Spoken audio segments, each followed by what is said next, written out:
Scary Stories to Tell in the Dark by Alvin Schwartz. Drawings by Stephen Campbell. Read by P.T. Scarborough. The Haunted House. One time, a preacher went to see if he could put a haunt to rest at a house in his settlement. The house had been haunted for about 10 years. Several people had tried to stay there all night, but they always would get scared out by the haunt. So this preacher took his Bible and went to the house, went on in, built himself a good fire and lit a lamp, sat there reading the Bible. Then just before midnight, he heard something start up in the cellar, walking back and forth, back and forth. Then it sounded like somebody was trying to scream and got choked off.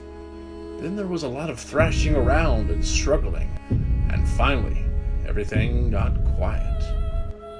The old preacher took up his Bible again, but before he could start reading, he heard footsteps coming up the cellar stairs. He sat watching the door to the cellar, and the footsteps kept coming closer and closer. He saw the doorknob turn, and when the door began to open, he jumped up and hollered, "What do you want?"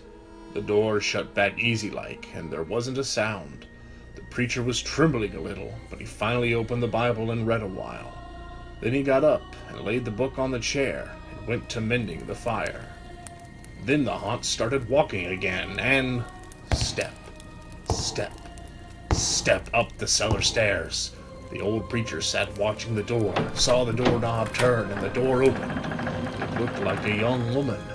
He backed up and said, "Who are you?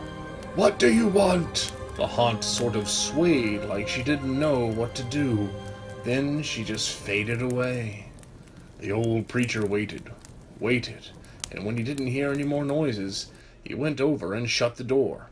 He was sweating and trembling all over, but he was a brave man and he thought he'd be able to see it through. So he turned his chair to where he could watch, and he sat down and waited. It wasn't long before he heard the haunt start up again, slowly. Step, step, step, step, closer and closer, step, step, and it was right at the door. The preacher stood up and held his Bible out before him. Then the knob turned slowly, and the door opened wide. This time the preacher spoke quiet-like. He said, "In the name of the Father, the Son, and the Holy Ghost, who are you and what do you want?" The haunt came right across the room, straight to him, and took hold of his coat. It was a young woman, about 20 years old. Her hair was torn and tangled, and the flesh was dropping off her face, so he could see the bones and part of her teeth. She had no eyeballs, but there was a sort of blue light way back in her eye sockets, and she had no nose to her face. Then she started talking. It sounded like her voice was coming and going with the wind blowing it.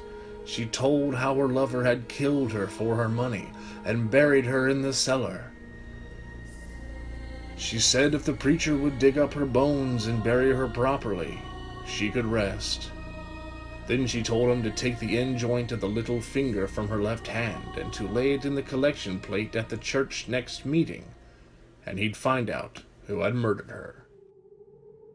"If you come back here once more after that, you'll hear my voice at midnight, and I'll tell you where my money is hid, and you can give it to the church." The haunt sobbed like she was tired, and she sunk down toward the floor and was gone. The preacher found her bones and buried them in the graveyard. The next Sunday, the preacher put the finger bone in the collection plate, and when a certain man happened to touch it, it stuck to his hand. The man jumped up and rubbed and scraped and tore at that bone, trying to get it off. Then he went to screaming like he was going crazy. Well, he confessed to the murder, and they took him on to jail.